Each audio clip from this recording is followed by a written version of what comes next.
मुंबईतील झाडं उन्मळून पडण्याच्या घटनांवरून सत्ताधारी आणि पालिका प्रशासनात मतभेद समोर आलेत। महापौर रितू तावडे यांनी रस्ते आणि पदपथांवरील काँक्रिटीकरणामुळे झाडं कमकुवत होत असल्याचा आरोप केला। झाडांच्या मुळापर्यंत काँक्रीट केल्यानं पाणी मुरत नसल्यानं त्यांनी सांगितलं। 2 दिवसांपूर्वी पालिकेचे आयुक्त अश्विनी भिडे यांनी काँक्रिटीकरणामुळे झाडं पडत नसल्याचा दावा केला होता। मात्र काँक्रिटीकरणामुळेच ही झाडं पडतायत असं म्हणत महापौरांनी प्रशासनालाच एक प्रकारे जबाबदार धरले। त्यामुळे आयुक्तांच्या दाव्याला महापौरांनी हे प्रत्युत्तर दिल्यानं सत्ताधारी आणि प्रशासनामध्ये मतभेद असल्याचं दिसून येत आहे। मुंबई शहरामध्ये झाडांचं अस्तित्व धोक्यात आलंय का?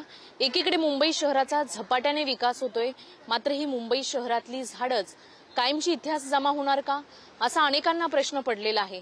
माझ्यासोबत मुंबईकर आहेत।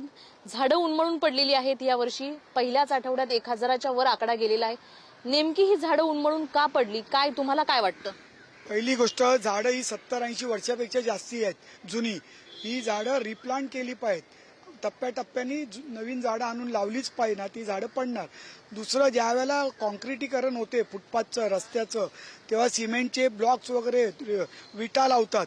त्या विटा लावल्यानंतर त्या मुळं पसरत नाहीत, पाणी मिळत नाही। आणि हे बघा, शिवाजी पार्क परिसरात ही सगळी समुद्राची माती खोलपर्यंत आलेली आहे। या झाडांमध्ये वाळू आणि समुद्राची रेत ही आल्यामुळे झाडांची मुळंही कमकुवत झाली आणि त्यामुळे हे महत्त्वाचं कारण आहे। या परिसरात शाळेच्या बस खूप फिरतात। एखाद्या शाळेच्या बसवर ही झाडं पडली, किती मुलांचा जीव धोक्यात येईल। ही स्वतः वरिष्ठ अधिकारी, जॉईंट कमिशनर सारख्या मॅडमनी या झाडांवर स्वतः येऊन लक्ष द्यायला पाहिजे। मुंबईकरांचा जीव झाडं पडल्यामुळे धोक्यात येऊ शकतो हे खरंय, मात्र हे सध्या इथली जी वास्तव परिस्थिती पाहायला मिळते, नेमकं इथलं वास्तव काय? तुम्हाला एक मुंबईकर म्हणून, एक नागरिक म्हणून काय वाटतं? ही झाडांची मुळे ती मातीत रोवली पाहिजेत की अशी रेतीत रोवली पाहिजेत? ही मातीत रोवली पाहिजे, पण जेव्हा रिपेअरिंग होतात फुटपाथच्या, तेव्हा ते सिमेंटीकरण होते। त्या सिमेंटमुळे ते कॉन्क्रीट मजबूत होते आणि ती मुळं पसरत नाही, ती मुळं वीक होतात आणि झाडं कमकुवतून नंतर पडतात। आणि शिवाजी पार्क परिसरात सगळी समुद्राची रेती रस्त्याखालून मैदानाखालून आलेली आहे।